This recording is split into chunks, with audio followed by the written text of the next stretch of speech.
Keďže je auto na dožitie, tuto je výmena prevodovky.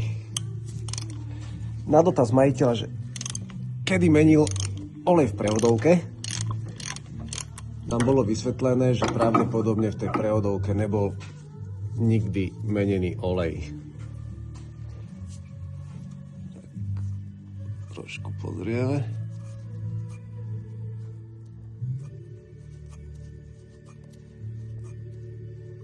Zatiaľ ani kapička, to nevyzerá moc dobre.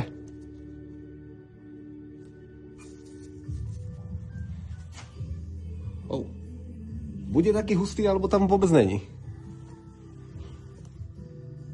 Ale piliny nevyzerajú, že sú niekde usadené.